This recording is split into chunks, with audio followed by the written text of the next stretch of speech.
31வது வினா பார்த்தோம்னு சொன்னா, புத்தகம் ஒன்றில் 45ஆம் பக்கத்திலிருந்து 80ஆம் பக்கம் வரை வாசிக்கப்பட்டது. வாசிக்கப்பட்ட பக்கங்களின் எண்ணிக்கை யாதுன்னு கேட்டிருக்குது. அப்ப பாருங்க 45ல இருந்து 80 வரைக்கும். உதாரணத்துக்கு நம்ம பார்த்தா, 4ஆம் பக்கத்துல இருந்து 6ஆம் பக்கம் வரைக்கும் வாசிச்சாரு.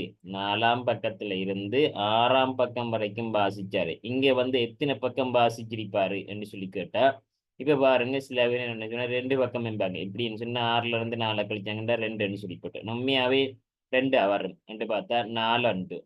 4, 5, 6. அப்ப எத்தனை பக்கம் வாசிச்சிருப்பாரு? 4, 1, 2, 3. 3 பக்கம் வாசிச்சிருப்பாரு. ஆனா அவர் எடுத்த விட வந்துட்டு 2. அப்ப 2 வராது. அப்ப என்ன செய்யணும்னு சொன்னா சரியான பக்கம். 4ஆம் பக்கத்துல இருந்து என்று சொன்னா 4ம் வரும், 5, 6ம் வரும். ஆகவே 3. அப்ப நம்ம இதுக்கு எடுக்கிறேன்னு சொன்னா, அதாவது 2ஓட அதாவது பின்னுக்குள்ளதுல இருந்து முன்னுக்குள்ளத்தை கழிச்சு வாரத்தோட நம்ம உண்டா கூட்டணும். அப்பதான் சரியான ஆன்சர் எடுக்கலாம். ஏனென்றா அந்த இதுல இருந்து என்று கேட்கறதுனால. அப்ப அதன்படி நம்ம இதுக்கு ஆன்சர் எடுத்தோம்னு சொல்லி சொன்னா, இங்க வந்து 45ஆம் பக்கத்துல இருந்து என்று கேட்டப்பட்டிருக்குது. அப்ப வந்து 80ல இருந்து நீங்க 45 கழிச்சீங்கன்னு சொல்லி சொன்னா, என்ன வரும்டா 80ல இருந்து 45 நீங்க கழிக்கணும். கழிச்சு போட்டு வார விடையோட நீங்க உண்ட கூட்டணும். இதை நீங்க கழிச்சீங்கன்னா இது 10, 10ல 5 போனா 5, திருப்பி 7, 7ல 4 போனா 3. இதோட நாம உண்ட கூட்டணும். அப்படி கூட்டினோம்னு சொன்னா ஆன்சர் என்ன வரப்போகுதுன்னு சொன்னா 36ங்கிற முதலாவது ஆன்சர் வரப்போகுது. இதுக்குரிய ஆன்சர் என்னன்னு சொல்லி சொன்னா 36. அடுத்தது 32வது வினா. சம அளவான 7 குச்சிகளைக் கொண்டு செய்யப்பட்ட 2 சதுரங்கள் கீழே தரப்பட்டுள்ளன. இவ்வாறான 6 சதுரங்களை ஆக்குவதற்கு ஆக குறைந்தது எத்தனை குச்சிகள் தேவை? இப்ப நீங்க இங்க பாத்தீங்கன்னு சொன்னா, இதுல இந்த சதுரங்கள் தரப்பட்டிருக்கு. இந்த இது மாதிரி உருவாக்குறதுக்கு இவங்களுக்கு 7 தேவைப்பட்டிருக்குது. அதை உருவாக்குறதுக்கு 7 குச்சிகள் தேவைப்பட்டிருக்குது.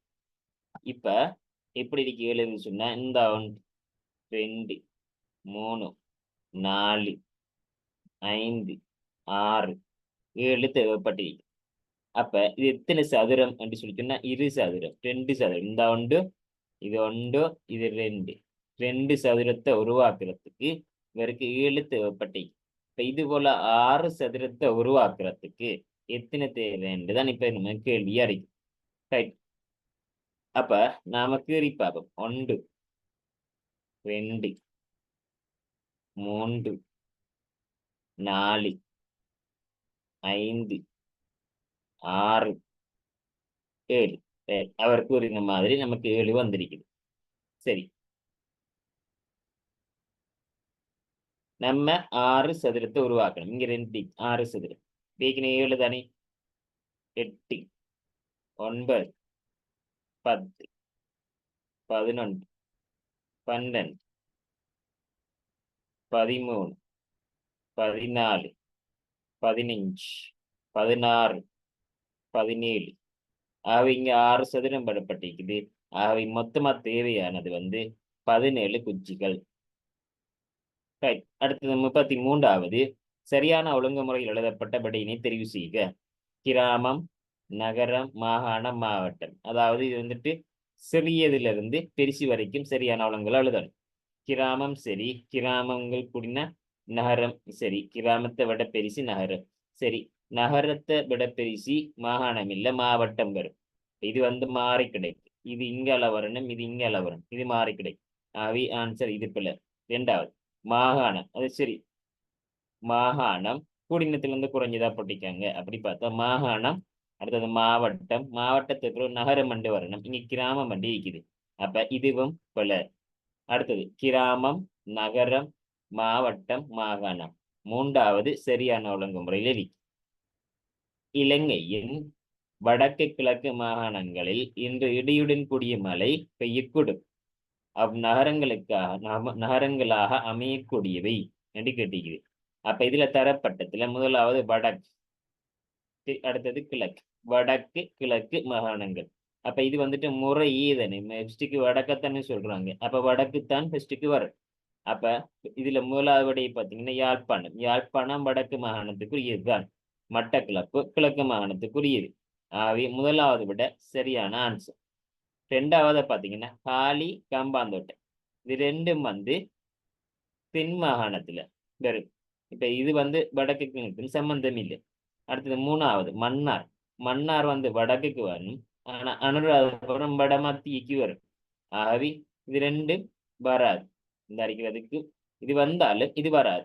அப்ப சரியான விடை என்னன்னு சொன்னா 34க்கு முதலாவது. அடுத்தது நெட்டாண்டு ஒன்று தொடக்க நாள் புதன்கிழமை எனின் அவ்வாண்டில் 184வது நாள் என்ன நாள்? நெட்டாண்டு அதாவது 366 நாள் உள்ள ஒரு வருஷத்துல வந்துட்டு தொடக்க நாள் அப்படின்னு சொல்லி சொன்னா ஜனவரி மாதம் முதலாம் தேதி, முதலாம் மாசம் முதலாம் தேதி புதன்கிழமையாம் எனின் 184வது நாள் என்னன்னா? இதுக்கு நமக்கு வந்துட்டு இப்படியான கேள்விகள் வந்தா நாம் என்ன செய்யணும் சொன்னா 184 7ஆல வகுக்கணும். ஏன் 7ஆல வகுக்கிற என்று சொல்லி சொன்னா திங்கள் செவ்வாய் புதன் வியாழன் வெள்ளி சனி ஞாயிறுன்னு சொல்லி போட்டு மாறி மாறி ஒரு மாச கிழமையில 7 நாள் இருக்குது. இந்த ஏதாவதுதான் மாறி மாறி மாறி மாறி திருப்பி வருகிறது என்கிறதுனால நம்ம 7ஆல பிரிக்கிறோம். உதாரணத்துக்கு சிவப்பு மஞ்சள் பச்சை, சிவப்பு மஞ்சள் பச்சை, சிவப்பு மஞ்சள் பச்சை, 3 கொடிகள் இருக்குதுன்னு சொன்னா 51வது கொடி என்ன நிறம் என்று கேட்டா நாம் என்ன செய்யணும்னு சொன்னா 51 போட்டு 3ஆல பிரிப்போம். ஏனென்றா 3 நிறங்கள் இருக்கிறதுனால நம்ம 3ஆல பிரிப்போம். அதே போலதான் இதுல 7 நாட்கள் இருக்கின்றதுனால நம்ம 7ஆல பிரிக்கிறோம். 7ஆல பிரிக்கணும்னு சொன்னா 18 7ஆல பிரிக்கமுண்டா எத்தனை வருமெண்டா 2 முறை 7 2 14, 4 மீதி 4 கிளறைக்குன்னா 44, 44லையும் 7 6 42. இப்ப எத்தனை மீதி என்றா 2 மீதி. இப்ப இதை வச்சுதான் நம்ம கண்டுபிடிப்போம். இதுல இது ஒன்று, இதாவது 2 மீதி வந்தா எந்த நாள் என்று பார்த்தோம்னு சொன்னா இதுல முதலாம் மாசம் முதலாம் திகதி புதன்கிழமை என்று சொல்லப்பட்டிருக்கு. அப்ப 1 மீதி வந்தா அந்த 1 வாரதான் புதன்கிழமை. முதலாம் திகதி வந்து புதன்கிழமை. 2ஆம் தேதி என்ன வரப்போகுதுன்னு சொல்லிட்டுன்னா வியாழக்கிழமை வரும். 2 வியாழன். மீதி வந்து 5 வந்திருந்தா 3 புதன், 3 வெள்ளி, 4 சனி, அடுத்தது 3 4 5 6 ரைட் இப்படின்னு வரக்குள்ள உதாரணத்துக்கு நீங்க பிரிச்செடுத்து 5 மீதி வருகிறது. அப்ப 5 மீதி வந்தா என்ன வரும்டா வெள்ளி சனி ஞாயிற்றுக்கிழமைன்னு சொல்லி வரும். ரைட் இப்ப நமக்கு எத்தனை மீதி வந்தா 2 மீதி வந்திருக்குது. அப்ப 2 மீதி வந்தா ஆன்சர் வந்து வியாழக்கிழமைங்கிறதான் ஆன்சர் ஆயிருக்கு. 2வது பட் வியாழக்கிழமைங்கிறது ஆன்சர். அடுத்த வினா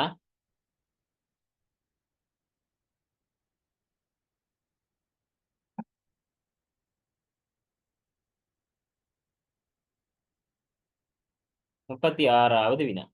பேருந்து ஒன்றில் பயணம் செய்த பயணிகளில் குறிப்பிட்ட தரிப்பிடத்தில் 8 பேர் இறங்க 7 பேர் ஏறினார். 8 பேர் இறங்க 7 பேர் ஏறினார். அடுத்த தரிப்பிடத்தில் 12 பேர் இறங்க 9 பேர் ஏறினர். அப்போது பேருந்தில் 39 பேர் இருந்தனர் எனின் தொடக்கத்தில் இருந்த பயணிகள் எத்தனை பேர் என்று கேட்டி.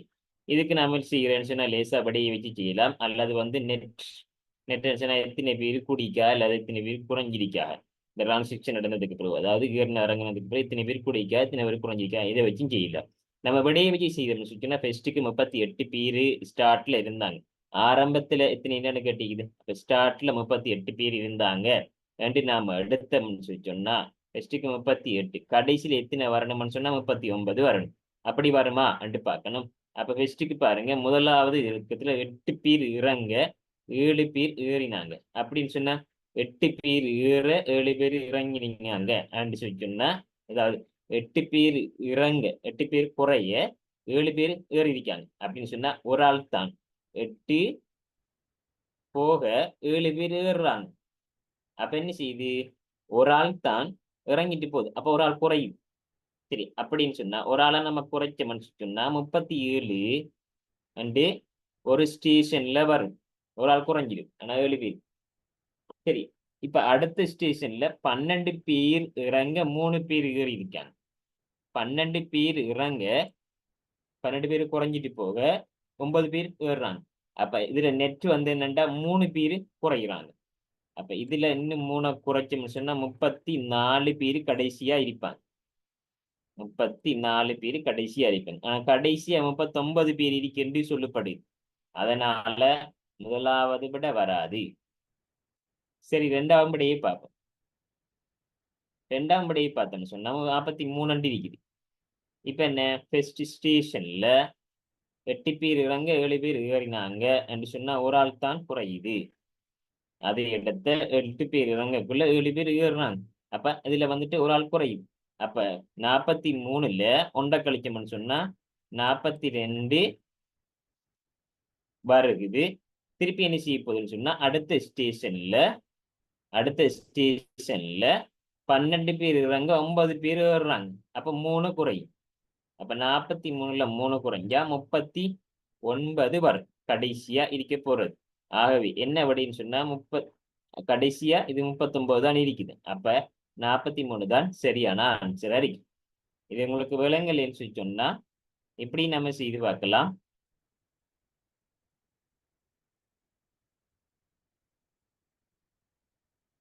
கடைசியா எத்தனை இருக்கணும்னு சொன்னா 39 பேர் இருக்கணும்.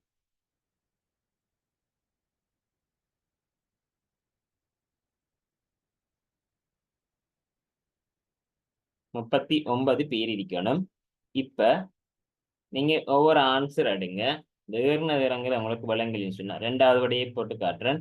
43 இதுல 8 பேர் இறங்க 8 பேரை கழிக்கணும், கூட்டணும் 7 பேர் முதலாவது ஸ்டேஷன்ல. இப்ப எத்தனை வரப்போகுது? 43ல இருந்து நீங்க 43ஓட 7 கூட்டினா 50, 50ல இருந்து 8 கூட்டி 8 கழிச்சிங்கன்னு சொன்னா 42 பேரு அடுத்த ஸ்டேஷன் வரைக்கும் போயிட்டு இருப்பாங்க. அடுத்த ஸ்டேஷன்ல என்ன செய்யறாங்கன்னு சொல்லிட்டுன்னா இப்ப 42ஓட தானே வருகுது. அடுத்த ஸ்டேஷன்ல என்னடா 12 பேர் இறங்குறாங்க. 12 பேர் இறங்குனா 12 பேரை கழிச்சிங்கன்னு சொன்னா என்ன வரப்போகுது? 30 வரப்போகுது. என்ன செய்யறாங்க? அடுத்து 9 பேர் ஏறுறாங்க. இப்போ 9 கூட்டுங்க. ஏறுனா கூடும் தானே. அப்ப கூட்டுங்க. அப்ப என்ன வரப்போகுது? 39. கடைசியில 39 இருக்குது. அவை சரியான விடைன்னு சொன்னா ரெண்டாவது விட சரியான விடையா இருக்கு. அடுத்தது 37வது. ஒரு வரிசையில் சீகருக்கு முன்னால 8 பிள்ளைகளும் பின்னால் 14 பிள்ளைகளும் நிற்கின்றன எனில் நடுவில் நிற்கும் பிள்ளை எத்தனையாவது பிள்ளை? இதுக்கு நம்ம லேசா ஒரு உதாரணத்தை பார்த்தோம்னு சொன்னா ஒரு வரிசையில 5 பேர் நின்றா எத்தனையாவது ஆள் நடுவுக்கு? ஒரு வரிசையில 1 2 3 4 5 5 பேர் நின்றா யாரு நடுவுக்கு என்று பார்த்தா பாருங்க 1 2 3 4 5. அப்ப நடுவுக்கு இருக்கிறாள் யாரு? இங்காலையும் வெட்டுவோம், இதையும் வெட்டுவோம். ஆகவே இந்த அறிக்கிறது நடுவுக்கு உள்ளது. இந்த அறிக்கிறது அதாவது 1 2 3வது நடுவுக்கு உள்ளது. எத்தனை பேர் இருந்த? 5 பேர் இருந்த. நம்ம இப்ப எத்தனை எடுத்திருக்கிறோம்? 3வது நடுவுக்கு. அப்ப இதை கண்டுபிடிக்கிற எப்படி? லேசா கண்டுபிடிக்கிறது. 5ஓட 1 கூட்டி வார விடைய 2 பிரிச்சா எத்தனையாவது ஆள் நடுவுக்கு என்றது வரும். அதாவது தரப்பட்டதோட 1 கூட்டி அதுல அது வாரபடியே 2 பிரிச்சுன்னு சொன்னா நடுவுக்குள்ளால கண்டுபிடிக்கலாம். அப்ப அது போல இந்த கேள்விக்கு நம்ம செய்யப்படப்பட்டோம்னு சொன்னா ஒரு வரிசையில சீகருக்கு முன்னால 8 பிள்ளைகள் இருக்குது. அப்ப சீகர் இருக்கிறாரு, இவருக்கு முன்னால 8 பிள்ளைகள் இருக்கு, இவருக்கு பின்னால 14 பிள்ளைகள் இருக்கு. இது சீக்கருக்கு முன்னால 8 பிள்ளைகள், சீக்கருக்கு முன்னால 8 பேரு, அவருக்கு பின்னால 14 பேர். அப்ப அந்த லைன்ல எத்தனை பேர் இருக்க போறாங்க என்று சொன்னா 8 முன்னாக 8க்கு அவரோட சேர்த்து 9, 9 4 9 14, அவருக்கு பின்னால 14, மொத்தமா 23 பேரு அந்த லைன்ல இருக்காங்க. மொத்தமா 23 பேர் இருக்காங்க. இப்ப 23 பேர்ல யார நடுவுக்கு என்று சொல்லி பார்த்தா இந்த 23ஓட ஏற்கனவே சொன்ன 23ஓட 1 கூட்டினா 24, அந்த 24 2 பிரிச்சிங்கன்னு சொன்னா 24 2 பிரிச்சா 12ஆம் ஆள் வந்து நடுவுக்குள்ளாளா இருப்பார். ஆகவே 37க்கு ஆன்சர் முதலாவதா இருக்கு. 37க்கு 1 12வது ஆள் என்கிறது. அடுத்த கேள்வி.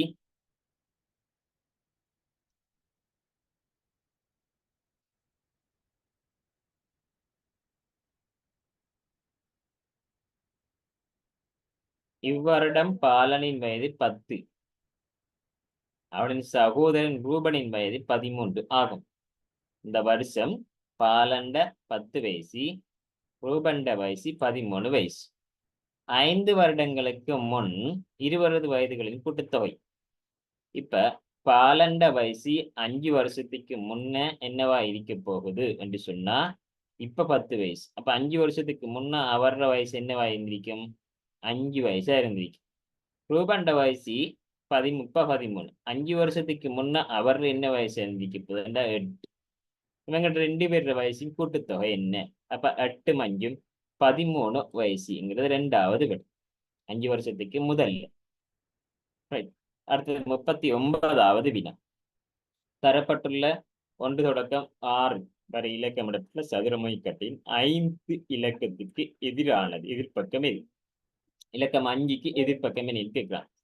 இந்த மாதிரி தாய்க்கட்ட வினா வரக்குள்ள நாம் என்ன செய்யணும்னு சொன்னா, சைட்டா வந்துட்டு கேள்விய ஆன்சர் எடுக்கிறதுக்கு முன்ன சைட்டா எது எந்த நம்பருக்கு என்ன ஆன்சர் என்ன எதிர்ப்பக்கம்னு கண்டுபிடிக்கணும். இப்ப வந்து டெஸ்ட்டுக்கு 2 இருக்கா, அதாவது 2 பக்கங்கள் எதிர்ப்பக்கம் இருக்குதா போட்டு இது 2ஐயும் டெஸ்ட்டுக்கு எடுங்க. இதுல 2 பக்கம் இருக்காண்டா ஒரே இதுல 5ம் 2ம் இருக்குது. 5ம் 2ம் இங்கேயும் 5ம் 2ம். அப்ப 3க்கு எதிர்ப்பக்கம் 4. ரைட். இப்ப இந்த 2 தாயக்கட்டையும் வச்சு எடுத்திருக்கிறீங்க என்ன? 3க்கு எதிர்ப்பக்கம் 4. சரி, அடுத்தது இது 2ஐயும் இப்ப எடுங்க. இது 2ஐயும் எடுங்க.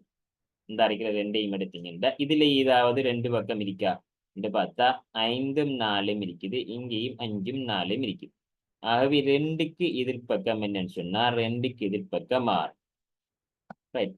அப்ப ஒரு தாய்க்கட்டையில் 6 வரும். இங்க 1 இல்ல. அப்ப 1 2 3 4 5 இல்ல. அப்ப 5 இந்த அடிக்க 6. ஆகவே 1க்கு எதிர்ப்பக்கம் 5. கேட்டது 5ன் எதிர்ப்பக்கம், 5ன் எதிர்ப்பக்கம் 1. ஆகவே விட சரியான விட முதலாவது. அடுத்தது வீதியை கடக்கும் போது 40வது வினா. வீதியை கடக்கும் முறை ஒழுங்கு மாறி தரப்பட்டுள்ளது. இதனை ஒழுங்குபடுத்தி காட்டும் விடை ஏ. மீண்டும் வலது பக்கம் பார்க்கவும், வலது பக்கம் பார்க்கவும், வீதியை கடக்கவும், இடது பக்கம் பார்க்கவும். இப்ப டெஸ்ட்டுக்கு நாம வீதியை கடக்கணும்னு சொன்னா நாம என்ன செய்யணும்னு சொன்னா வலது பக்கம் பார்க்கணும். வலது பக்கம் பார்த்ததுக்கு பிறகு திருப்பி வந்துட்டு அங்கால இங்காலையும் பார்த்து திருப்பி தான் வந்துட்டு நம்ம மாறணும் என்று சொல்லுவாங்க. அப்ப ஃபர்ஸ்ட்டுக்கு என்னண்டா வலது பக்கம் பார்க்கணும், திருப்பி இடது பக்கத்தை பார்க்கணும், திருப்பியும் வந்து வலது பக்கத்தை பார்த்துட்டு ஒன்றுமில்லைன்னு சொல்லிச்சுன்னா நம்ம மாறணும். அப்ப இதுக்கு ஆன்சர் என்ன வேண்டா, ஃபர்ஸ்ட்டுக்கு வலது பக்கம் பார்க்கறதுங்கிறது இதுவும் இருக்குது இதுவும் இருக்குது. ரைட். அப்ப முதலாவது வராது. 2வது இதுல வீதியை கடக்கும், வலது பக்கம் பார்த்த உடனே வீதியை கடக்கணும் சொல்லிப்பட்டு இது சொல்லப்படுது. அப்ப இது வந்து பிள்ளை. அப்ப சரியானது என்னன்னு சொன்னா இது படி பாருங்க. வலது பக்கம் பார்க்கணும், அடுத்தது இடது பக்கம் பார்க்கணும், இந்த அடிக்குது. அடுத்தது மீண்டும் வலது பக்கம் பார்க்கணும், இந்த அடிக்குது. அடுத்தது சி வீதியை கடக்கும். இது சரியான ஆன்சர்.